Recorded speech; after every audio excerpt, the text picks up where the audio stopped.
You never know. Well, let's start. I want to thank the gallery, Liz, Keenan, the team here for hosting us and putting the show together, Yeah. inviting us to talk. And it's a swell space. The work looks wonderful here.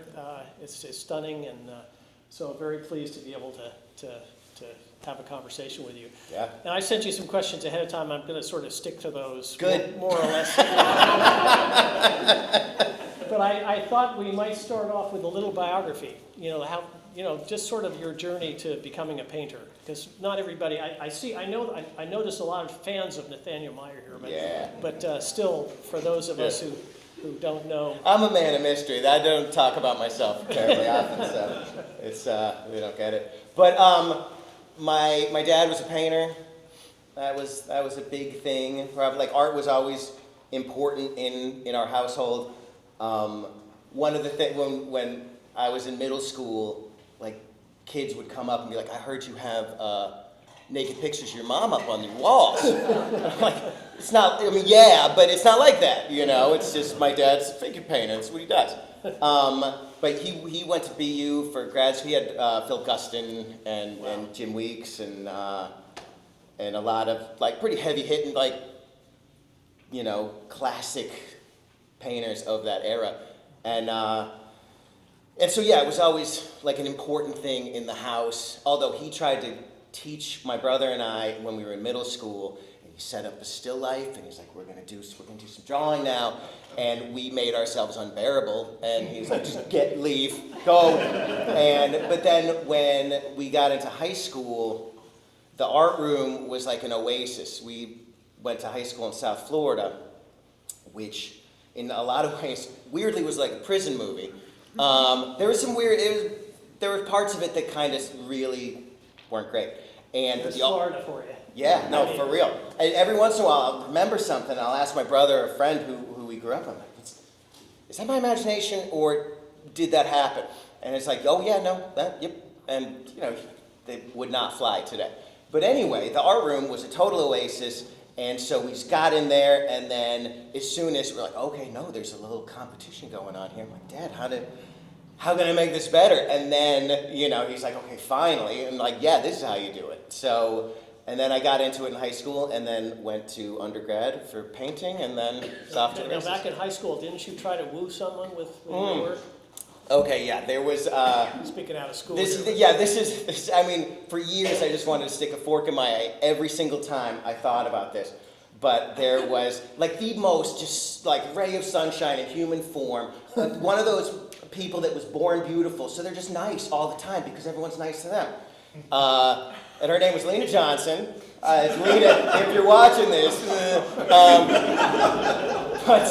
I would have my sketchbook, and I would be copying panels from Savage Sword of Conan, which had some really solid ink work. It really did. And George Bridgman, because my dad got me like constructive anatomy and all that stuff, and I'd copy them. And like right in the middle of the cafeteria, where it's just like social jungle, I'd like with my sketchbook be like, "Hey Lena, check out these drawings that I." And she, to her defense, was always like, "Oh, these are really good," and I'm like, "Okay, cool." I had my positive social interaction for the day, and I can scamper away and dreams of high school success. Right.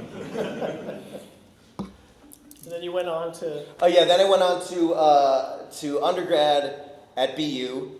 Legacy, I guess. Wow. Yeah, I know, right? But they, it was a real technical... It wasn't like create your own visual language. It's like, this is wrong, fix it. Actually, there's a number of BU people here tonight from my cohort, which is really cool. Nice. That they came up from Boston. And yeah, it was, they really kind of pounded skills into you.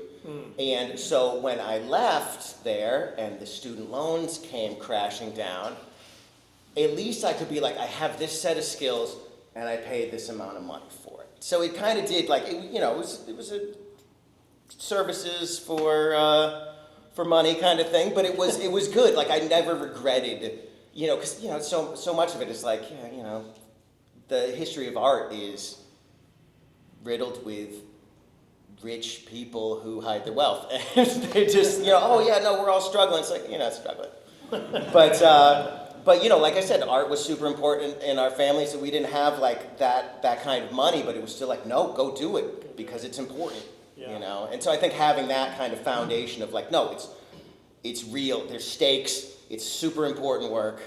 And with my brother who's a painter, my dad was a painter, and so we have this kind of way of engaging with artwork that I think is a little different than a lot of people. In that, every single time they do something good, I'm like, I'm gonna show them. I got to get back to the studio and show them up. And like my brother and I would bring our paintings up that we were working on at that any given time to like Thanksgiving or Christmas.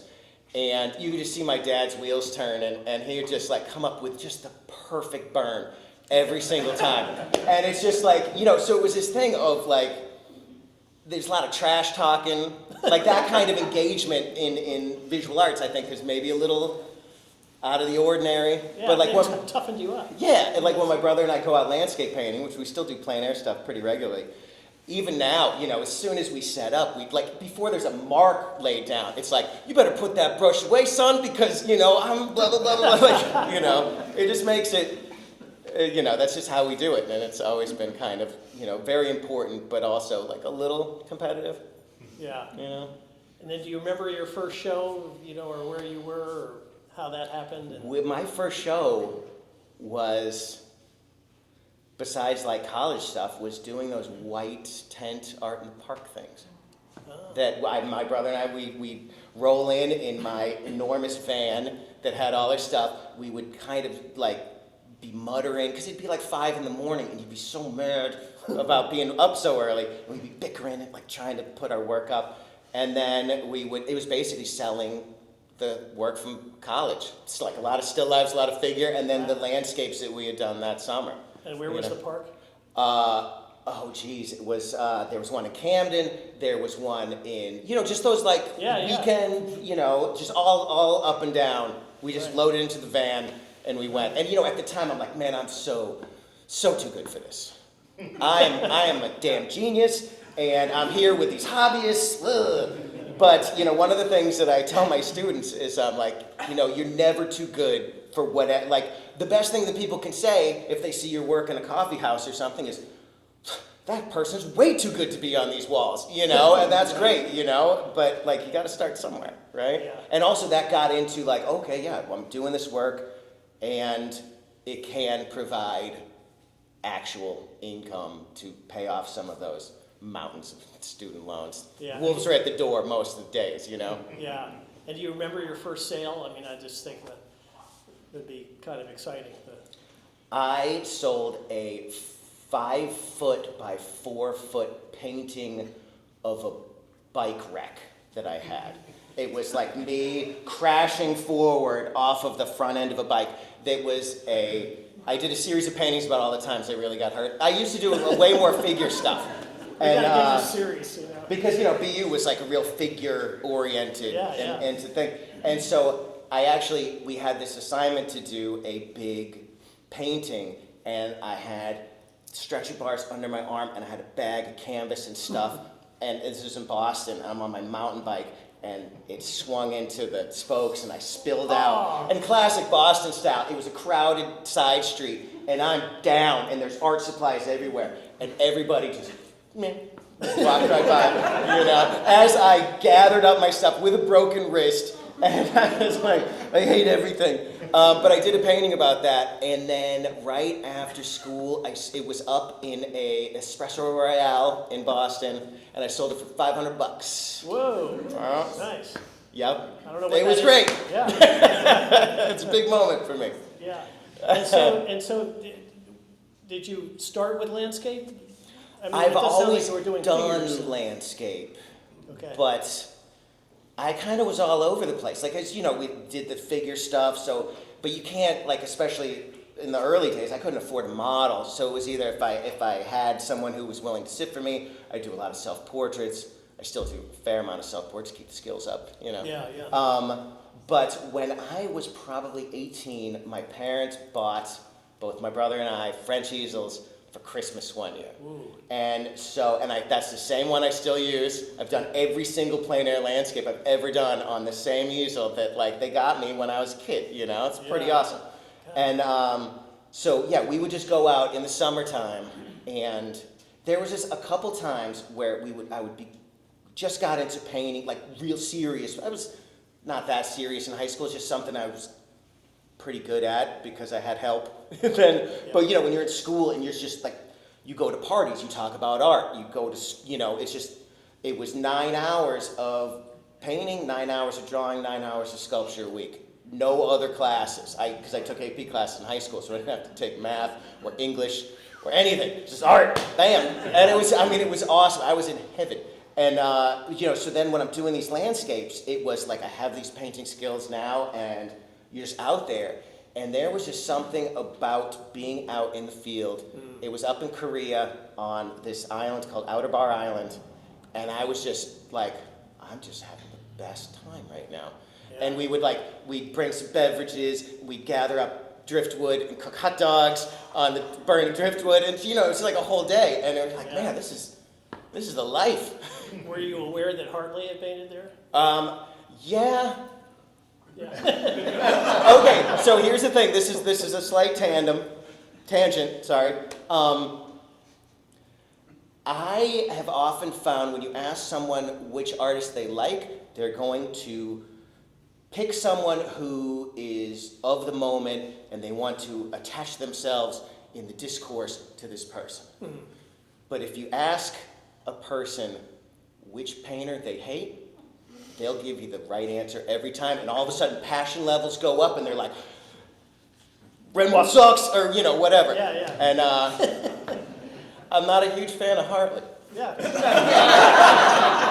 Long story short. I had someone who was like a pretty like heavy-hitting contemporary painter come in. This was when I was in grad school. I went to grad school late,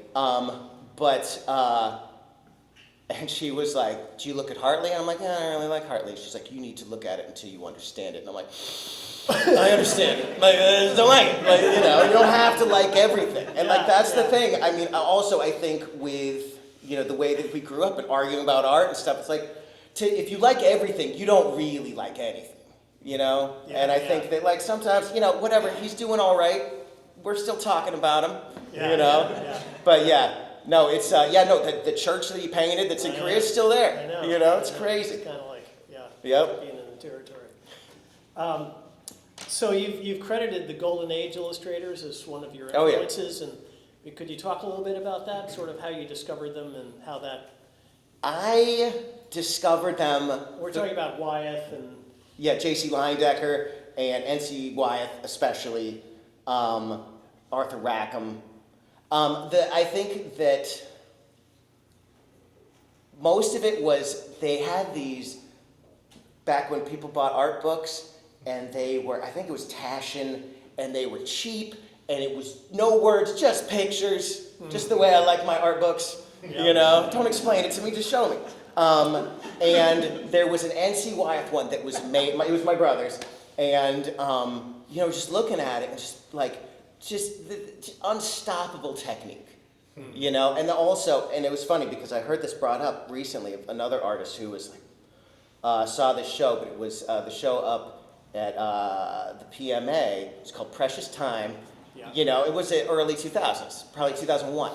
And I was a guard at the museum at that time, and I was just blown away. And I already liked him, but then I'm just sitting there hanging out with these paintings. Yeah. And they just blow me away. And I think that, like, with his stuff, I actually prefer his illustrations to, like, he's hitting every single note that he can to be impressive, you know? Whereas some of the stuff, I'm doing this on my own. So, like, his later stuff, you could see that Cezanne was really big, and he's like, I'm gonna show Cezanne what's up with this proto-cubist stuff. It wasn't super successful. Yeah. But, like, his illustration stuff is just, it's a showstopper every time. Yeah. And, you know, and it's more of that display of skill that really kind of gets me. It's not like I'm like, I gotta rush out and buy the Deer Hunter and see what that's about. It's like, I don't really care. I just care about these pictures, you know? And well, I think that one illustration of Blind Pew Yeah. Oh my God. I mean, that's in people's nightmares. I mean, it's Yeah. in our dreams. But his But the composition landscape was for that- so flawless, Yeah, you know, yeah. of that stick coming forward and like that whole like action-y pose. Yeah, It's just yeah. so good. And, you know, it's funny, when I made the switch to, from plein air to like studio landscapes, one of the things that I was thinking about was, okay, now that I'm using all this knowledge and like the plein air DNA to make these studio things, I'm going to concentrate on all those things that I couldn't, you know, in plein air stuff. The clouds are always moving, the waves are always moving, but like with this, and so one of the things with the NC was when I was like, I need to up my cloud game. I'm like, well, who does the best clouds? It's no contest, you know? Yeah. They're like the Coca-Cola ads where they start purpley and red, and you know, it's kind of like a little chromatic spectrum up to the, it's so good. It's like, for real, I can't get enough of that. Yeah, so I was wondering if you could sort of walk us through the thought process on one of your paintings. And I was actually looking at this one back here just behind you, since you can all see that very clearly. How did that come about? This is called Halcyon Nest. Nest. The title comes in always at the end. I just start painting, and then, and the Halcyon nest is, well, the Halcyon is a kind of bird. It's a kingfisher, and I think they actually believe this, but maybe it was always just mythology that these birds had their nests that were floating, and they would calm the seas. Ooh. And to protect their little eggs and chicks and whatnot. Yeah. And that's, you know, where halcyon days and stuff comes from. But with this one, like all of them, they usually start on either a pad of Bristol with a cheap mechanical pencil, or possibly on an iPad with the dumbest, clunkiest little brush. You know, this just making a schematic of what the composition is probably going to start to look like. And as soon as I think that this is looking pretty good, bam, I put it on the canvas, and then I start working it, and I just work it until it's done. And it's funny because, you know, even when I have a really great plan, I'm like, nope, this one's gonna be, this drawing is flawless. This composition is pure, everything, it's so many clever moments of this overlap and this, and then, you know, you just do it, and then even if it's covered within the first couple of days, I'm like, this painting's only gonna take me 2 weeks, it's not gonna take me 2 months. Like, with the 4 foot by 3 foot, like the one behind you, those take me 2 months, almost to the day, every single time. Even if I get it covered in a day, I'm like, this is gonna take me a week. And then when it finally is done, it's 2 months. Well, as soon as you say the week thing, you've jinxed it. Oh yeah, no, totally. So. But it's, you know, so I get the composition down, and then I have an idea, and then I just keep working it until it's good. And it's funny because it's like, you know, how do you know? It's like, they kind of crystallize, and all of a sudden it's like, nope, there it is. But, you know, it always takes way longer than I think. Yeah. So in this particular painting, the rock formations remind me of some of the quarries on absolutely. Islands. And yeah, so I have a tendency to kind of simplify these forms. You know, when you're looking at them in real life, you have to simplify them because you can't do every pine needle. Yep. But they've gotten, as I've been more and more in the studio, they get more and more simplified. And then with the rocks too, it's, you know, I've taught foundations for 1,000,000 years, and so like it has, like, if they're in perspective, then we're golden, you know. And so it's kind of, I think it's an interesting way to translate, you know, this kind of these blocky situations that we're looking at. And with this, I did the island first, and then this piece to kind of bind that section of the composition. And then originally it had like foam on the water and a little bit of this unsettled thing. And then actually 2 weeks before the opening, I'm looking at this is the last one I was working on, and I'm like, the water's not working. And like, what do? You're like, no way out through, you know? And so I was like, so then I took what was happening here and I put it over the whole thing. And so what I think is kind of interesting about this too is that there's the gradient on the unsettled part of the water that goes from light to dark. But then what it's over is a gradient going in the opposite direction of light to dark, and that, I think, it pops. Yeah, I keep thinking a little bit of Magritte for some reason here. There's something about that, the being able to see through the water to the... Yeah, and this is one of the ones that's like, it makes its own kind of sense, but it's not like if you saw this on the actual water, you'd be like, I'm having a stroke or something. Yeah, or I'm microdosing. Yeah, exactly. Yeah. It's funny because like a lot of times people will say, and it's at first it kind of annoyed me, but they're like, oh yeah, your work is really psychedelic. Yeah. And I'm like, psychedelic? What's that mean? It means like drugs are cool. I knew that before I came in here, But the thing is that I think when you think about what psychedelic work, they took a lot from the Jugendstil and Art Nouveau. And I look a lot at Art Nouveau and that stuff. So I think it's just similar roots, And one last question, the flowers in this painting. Oh, yeah. Where do those come from? I don't remember. I started putting in big flowers in the foreground to kind of pull out the space here so it pushes this back and to create this really sweeping spatial situation. And there is a possibility that I stole the big flower situation from John Knight, who's this guy right here. Possibly. I always liked John's stuff. I just don't remember if I consciously was like, start doing that. Okay. And so with these flowers, and then also there's just something about, I always go back to the daisies, because they're like cartoon flowers. Like of any other flower. I do a fair amount of dandelions too.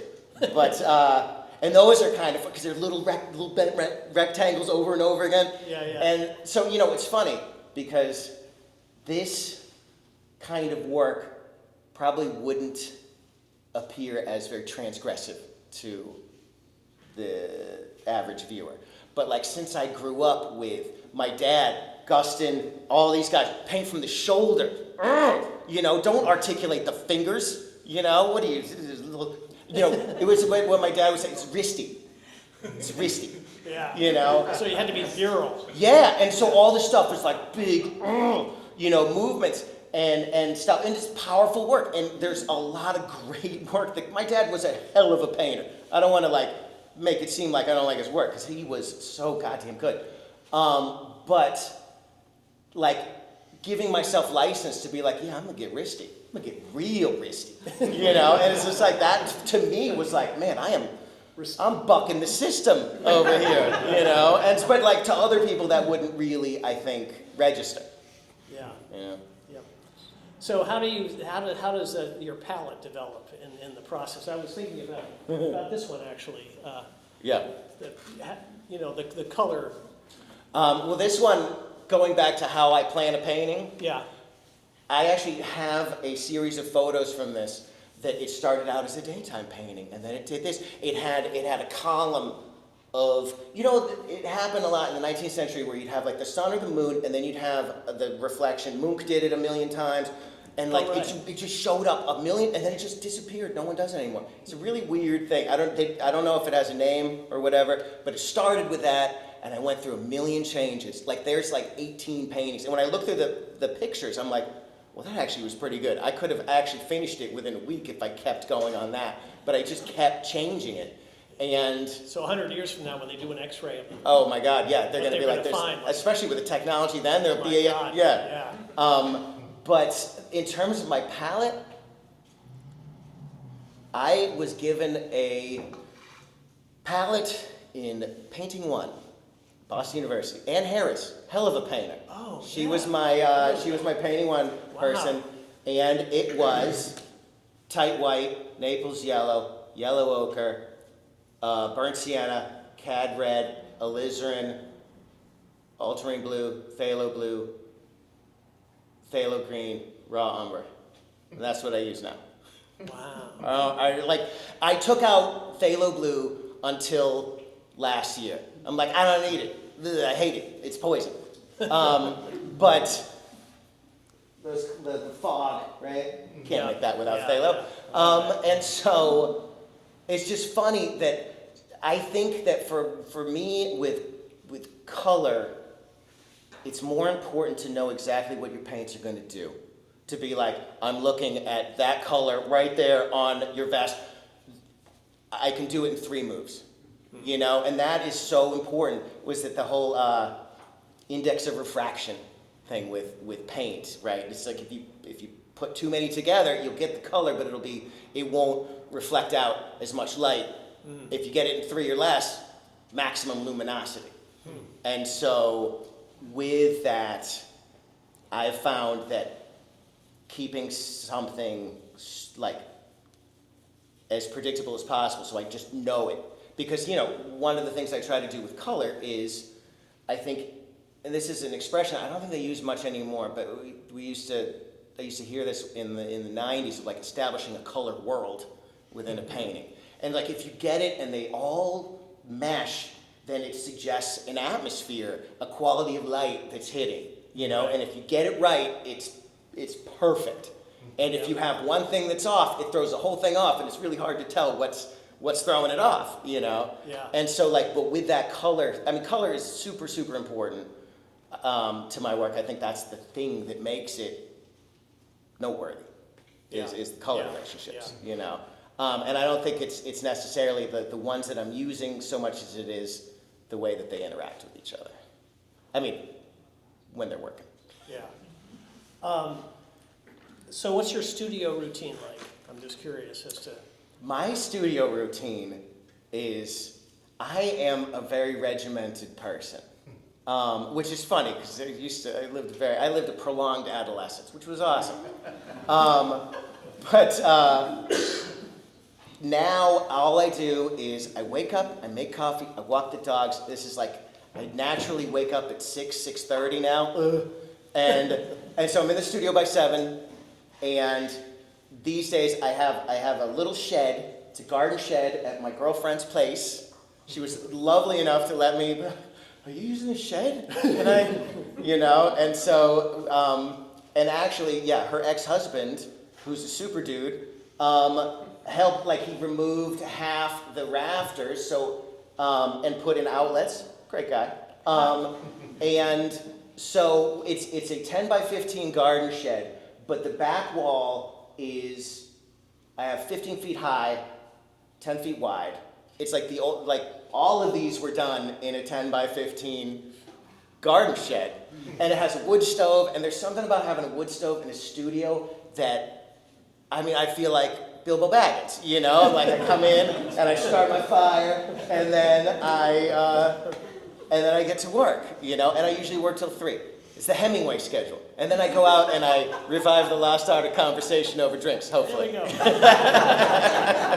Nice. Yeah. But the Bilbo Baggins reminds me that the title of the show, Oh, yeah. that comes from Tolkien? Oh, yeah. Yeah, so that is, and they reference it in the movie a lot, but also in the books. Rob could probably talk more. This guy is a Tolkien scholar. But basically, it's a quote about the undying lands, where this is a land that hasn't been sullied, and it's this place of absolute purity, and like, so when you die, the gray curtain of the earth is pulled back, and then all of a sudden you just see these white shores, and everything's goddamn beautiful, you know? And so once again, I come up with the titles after, you know? It's not like I'm gonna do a Tolkien show. It's like, you know, I see these things, and I'm like, wow, that really resonates with me. And so it must be resonating with me for a reason, and I will write it down and possibly use it later. Yeah. You know, and that's essentially what I do. It's interesting where we get our titles from. Yeah, no, absolutely. Yeah. So one of the titles of one of your paintings refers to one of the group of 7, the Canadian group. Mm-hmm. And I was just wondering, I know that they've been very inspiring to Oh, you. yeah.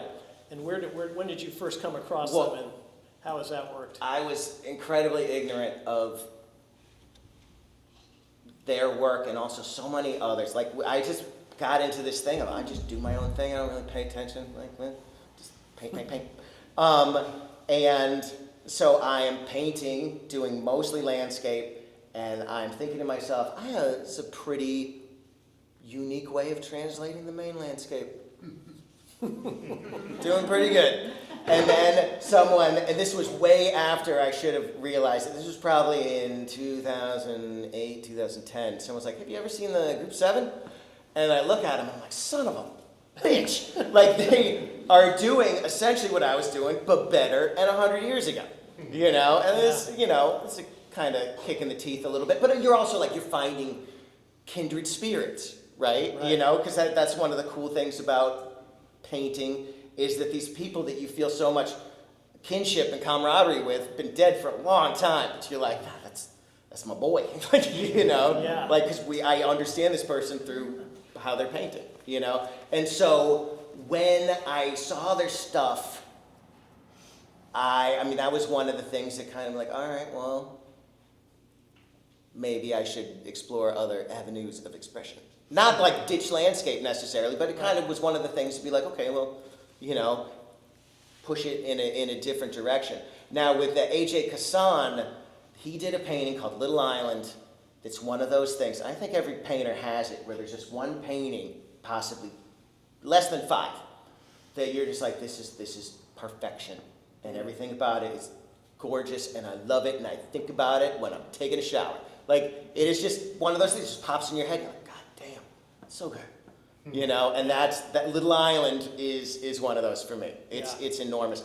Also, Lauren Harris, who is one of the other ones, his like doing Art Deco, essentially, landscapes. What a cool thing, you know? Like, that's amazing. That when you look at him, you're like, oh man, that's so perfect that he took what was like the design aesthetic of the time and pushing it into what he was looking at.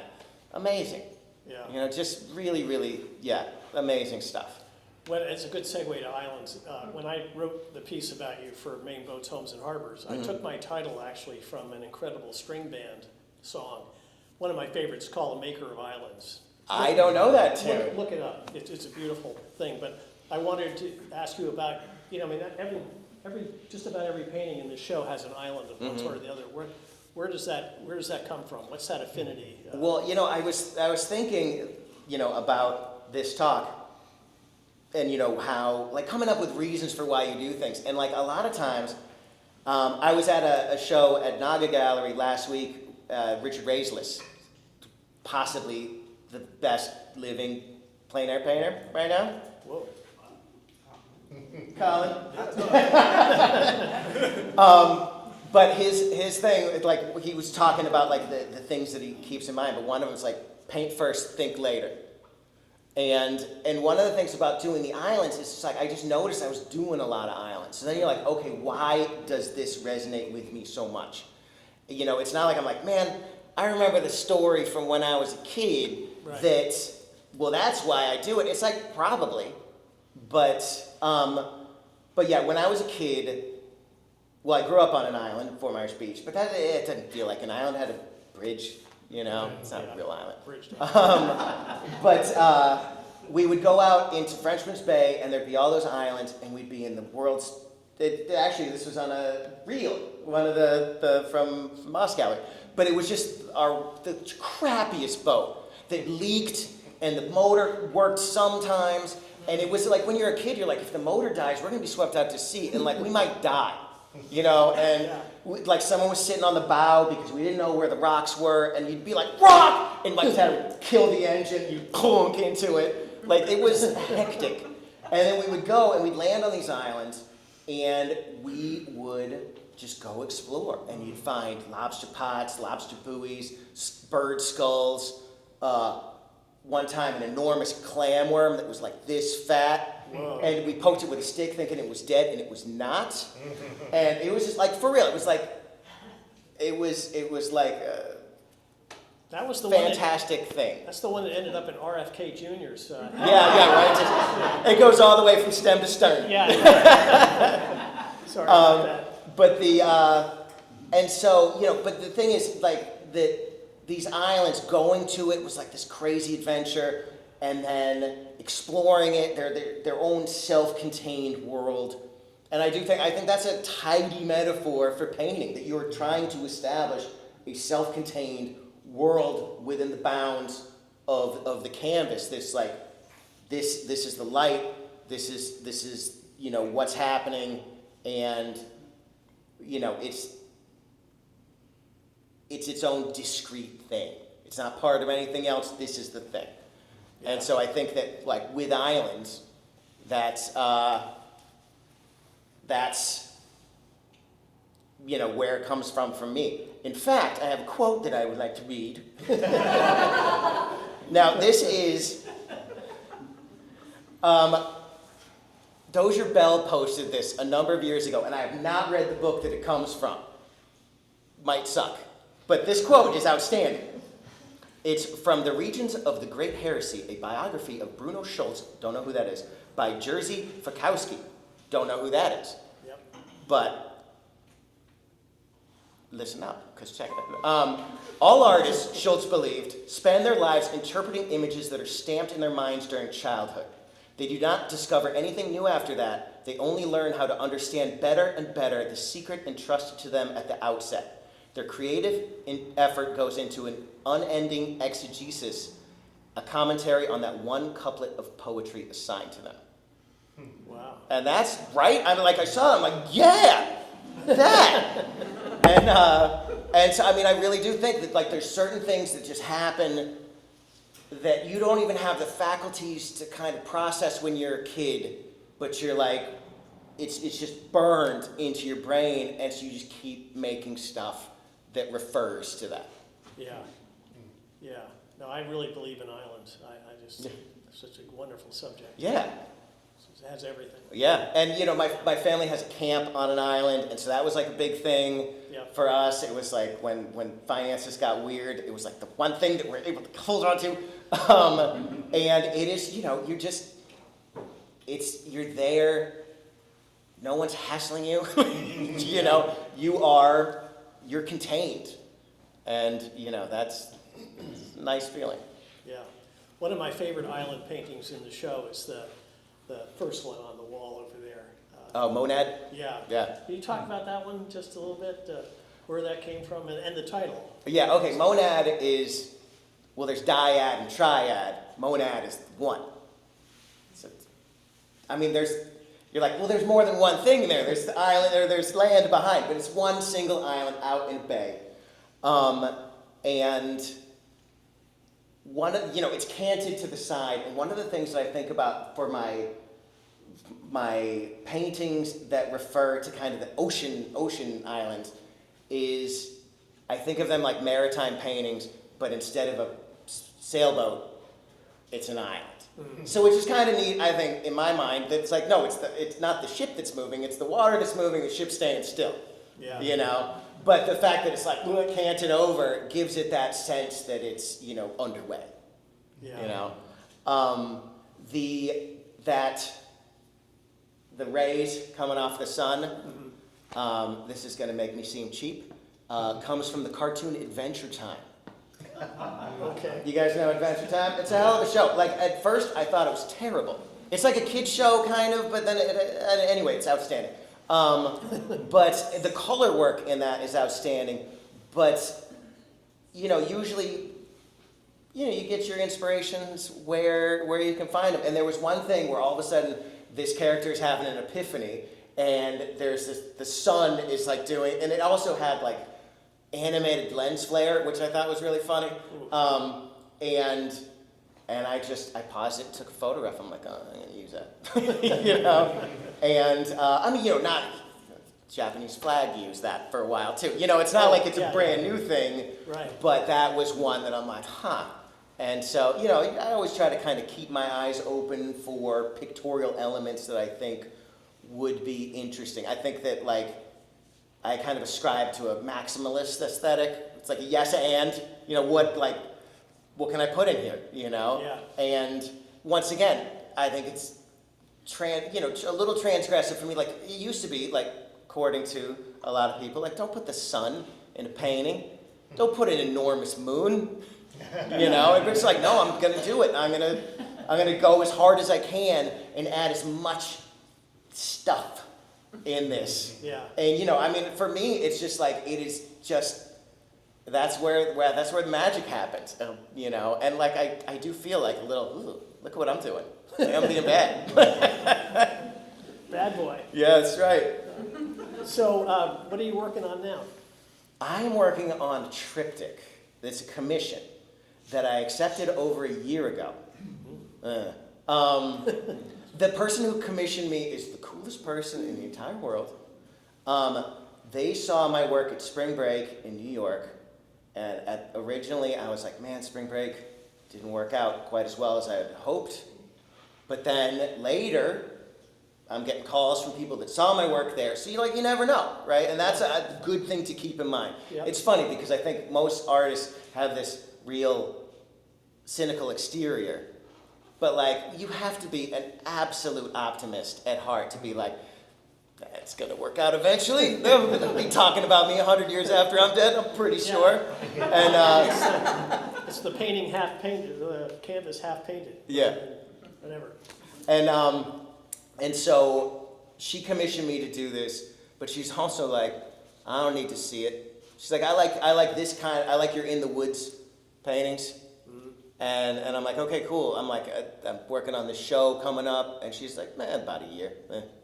And so in other words, like it couldn't be a more easygoing commission. Mm. But commissions are always 50% harder than anything else because you're always, even though this person, they don't want to see it, but I'm still like, what are they gonna like? You know, and that messes you up. That it doesn't necessarily change the end result, but it slows you down because you're not gonna make big swings until you get so sick of quibbling that then you make the big swings. And so, you know, it's almost done. And then, so I'm painting full time. And so I've just been stretching canvases. I have a bunch of sketches. So I have to get this done though because the deadline was before Christmas. And so once that's done, then it's just doing what I would do. Yeah. You know, this tangent here, but speaking of stretching canvases, Alan McGee emailed me recently. The guy that he used to go to in the Mid-Coast there, Lincolnville, Chris Polson, he's closed, I guess, and Alan was looking for somebody else. So maybe afterwards someone can tell me who to. I think he found somebody, but I stretched my own, but it's also like math. Ugh. Yeah. I mean, the last math class I took was junior year of high school, right? So I'm not good at it. You did the AP. Yeah, exactly. Yeah. But like putting them together. And like they're always, I'm like, oh, this is coming together really quick. I'm gonna stretch this canvas in record time. And then at some point, whether it's right then or when I'm trying to slide into a previously made frame, that I'm like hitting myself in the head like Dustin Hoffman in Rain Man. Yeah. And you know. And so, I mean, I've gotten now pretty good. Actually, Richard Raislis gave me a hot tip because I'm like, man, I stretch these canvases, they're perfectly square. And then I paint them, and then they're a little off square. And he's like, I put in corner brackets on the back, and then take them off right before I pop them into the frame. Oh. And that works like crazy. So if anyone's a painter out there, and you're working like larger than 36 by 36, and then you just take them off, so you can just keep reusing the same ones. It is, nice. Yeah, it works. Good. Really, really well. I thought we could open it up to anybody. Yeah. I don't know how we're doing on time, but. We're doing great. Yeah. Okay. I got all night.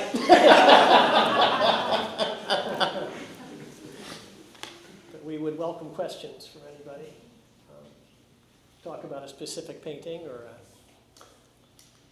Yeah, Liz. Will you ever go back to figurative? That's a great question.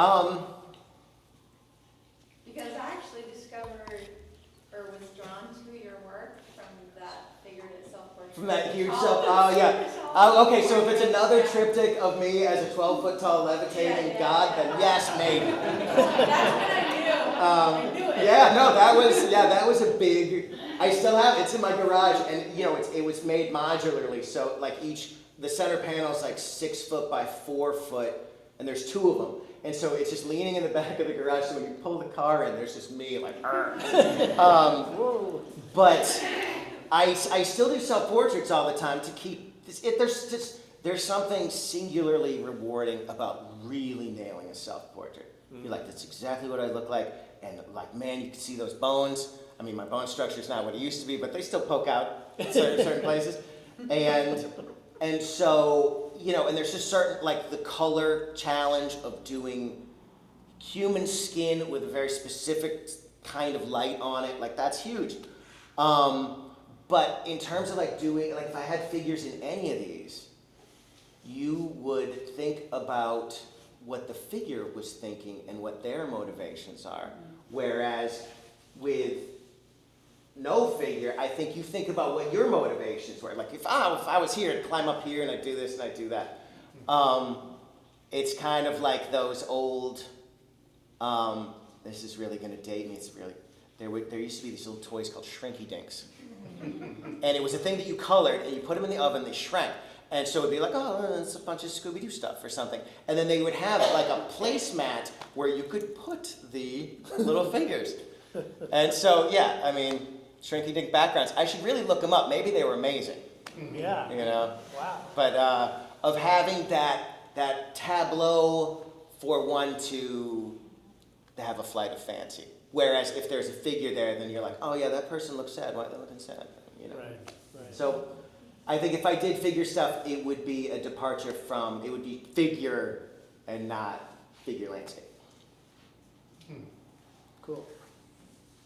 Other questions? Jesus. Yeah.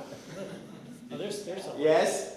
I've had the benefit of seeing your color change over time. This color is, probably the most drastic, the most dramatic that I've seen. Maybe I missed some in between. But can you talk about kind of your journey through color? Yeah, it's funny because when I paint these, I think I'm like, they're too neutral. And they, like I was really like from that BU thing of, they used to make a joke that BU stood for burnt umber. That like everything was a little brown, and then I was like, no, because my brother got way into high key color. He's like, no, high key, use a high key color. And so I kind of got into that, used it straight out of the tube, for absolute luminosity and purity of tone. But then I discovered that if you control it a little bit more, and then you keep it dark, and then you bring it up, then all of a sudden that's how you get actual luminosities, because it's controlled. And so you have those moments of high contrast and high key color, but they seem more important. So do you add them last? Yeah, they're usually like pretty dark. Like that triptych that I'm working on right now, there's like, you go into the studio, like, God, it's like, it's dark, like the foreground is dark, and you're like, I gotta keep lightening it. And I always found, and I'm sure everybody thinks the same way who paints, it's easier to lighten than it is to darken. Because when you darken, it feels like you're just muddying everything. But when you're bringing it up, then you're like, I'm bringing something out of darkness into the light. And then you can keep certain parts in the darkness, and then you really get that roundness, chiaroscuro situation. Do you work with an underpainting? Do you have something that sets the... Yes, I used to get real specific about underpaintings. Like I'd have the whole thing in burnt sienna, and lights are light, the darks are dark. But I found that sometimes my coolest moments happened in the underpainting, and then you get painted over, and then you kind of feel less lively. And so now I usually throw down a line drawing on a toned ground, and then let her rip. Sometimes the tone ground is medium gray, and sometimes the tone ground is burnt sienna. Is usually. And is there a particular brand of oil paint that you use? Mm-mm. No. No. Well, there's certain brands that I like. But really, I find that every time I buy like a super expensive tube of something, I'm like, oh no, people talk about. I don't want to on camera talk about, oh yeah, these guys suck, they're not worth it. Yeah. But because I'm sure it's going to be seen by millions. No, this is going viral. Yeah. But I'll spring for a tube of something from lauded paint maker, and I'm like, it's the same, I think that once again, it's just the colors that I'm used to using, especially if it's not a pure tint. Like if it's Naples yellow, everybody's Naples yellow is different. In fact, I taught painting for a long, long time, and you tell people to get CAD yellow light, but CAD yellow light for different brands is wildly different. Wow. And so it's stupid. Like, how can we not have some consistency? Jesus. But you just use the ones that you know, so that way, how do I get to that color? Like you just know, Yeah. So yeah, I've had some Grumbacher's for forever. That used to be kind of the standard way back in the day. Mm-hmm. And Winsor Newton, just, Yeah. I try not to get the paints in the plastic tubes. I find that those probably aren't super archival, coming from Amazon. But other than that, I won't refuse a tube. I got a bunch of Williamsburg paints. I came in second for an artist residency. And they were like, here's $1,000 worth of golden acrylics or Williamsburg oils. And I made the big mistake of being like, I'm gonna try out all these new colors. And I'm like, what? Persian rose, it looks good, but it's got white in it. So I'm like, why did I, so it's having the colors that I have. Right. One of the things that I find is one of my big rules is don't use white unless you're absolutely sure you can't get it another way, because it looks pasty. If everything has white in it, you fucked up. Yeah. Yeah, I have a question and a comment also. The difference between lightness and brightness is the difference between how we see light and how you see intensity. Yeah. And you're not using light, you're using intensity. So that's why that white seems to be a taboo for you in a way. Yeah. Because if you enter white in any of your paintings, that will take the eye dominately. The eye takes value first and sees intensity second. But if you drop value out of there, basically, as a light, your intensity is there. So if you look around these paintings, there's not much light in them in the sense of the wall, the white wall. Yeah. But they're bright because it's the intensity factor. Right. I was also going to ask you in your palette selections. Yeah. Did I miss it? You have no reds? Oh no, I do. CAD red light. Okay. And then originally it was alizarin, but I used Quinn red. And then burnt sienna is red. Yeah. Okay. I just missed it. Oh yeah, no, Okay. Thanks. No, it's like you can't get a lot of color consistency if you keep the palette, really, really limited. And every once in a while I'll do a limited palette. A Pelly's palette is a fun challenge because it's just so hard. What kind of palette? A Pelly's. Pelly's. It's like the Zorn palette, except Apelles was the court painter for Alexander the Great, Sure. and so none of his work still exists. Only the history is talking about how he was better than everybody else. He made everyone else look like a bunch of chumps, and they talked about what color it was. It was lead white, yellow ochre, Venetian red, and lamp black. Whoa. And so you can get stuff that looks like pure blue. As long as you keep it controlled. The thing is the tinting strength for lead white minimum, yellow ochre, Venetian red is like atomic tinting strength. And so with these, you can't just grab it. But Kindle with care. yeah, but it keeps you on your toes color-wise, right? So to be like, nope, this is what I'm working with. And so yeah, that's usually I do self-portraits with that stuff too. That kind of kills two birds with one stone. Where I'm like, I've been meaning to do this, but also I've been meaning to do this, and I don't know if a landscape and a Pelly's palette would make a ton of sense. When are we going to see your self-portraits, by the way?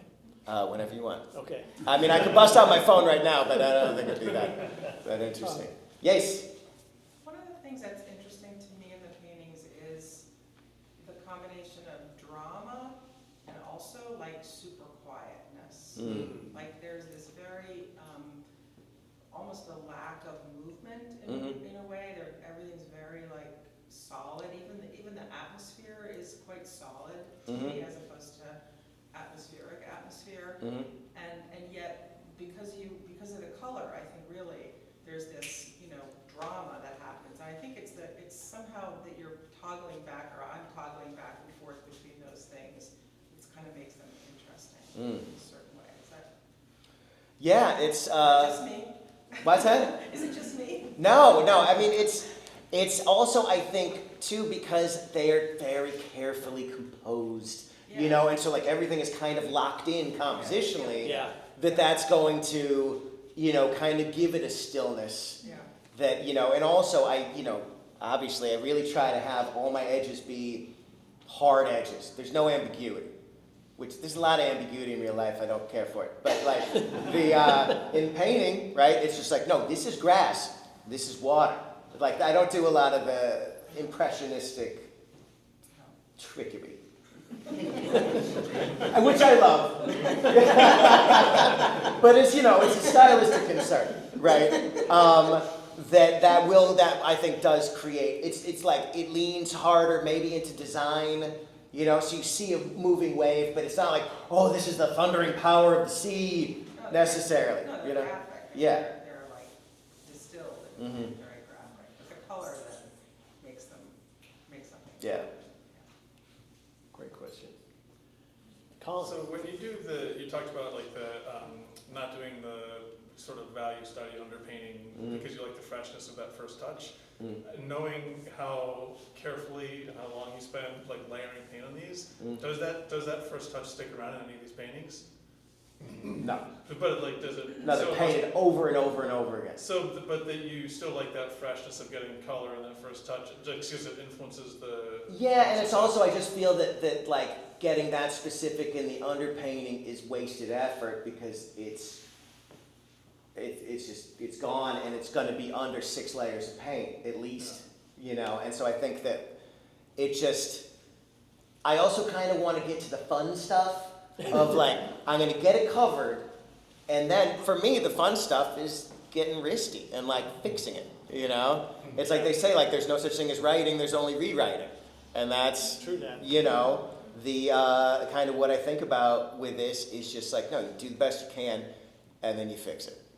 And you fix it and fix it and fix it, and then 3 months later, it crystallizes, and it's a weird moment. You're like, nope, that's it. There it is. And that's what, like, when you step back and you were like, well, not to get Lord of the Ringsy. Do you guys see the movie?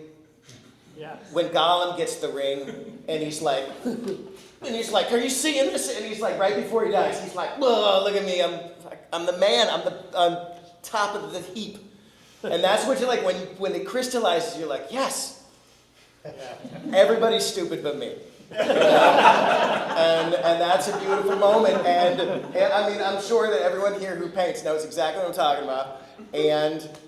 But then you're like, okay, I'll put it in a pile with the others. Like, let's start another one. It's like, it's a very personal thing, but it's still like this moment of elation that's what keeps you coming back, every time, because it just feels so good to be, juggling all these different pictorial elements and kind of whittling away at what you think is going to make a cool painting, just in terms of the mechanics of picture making.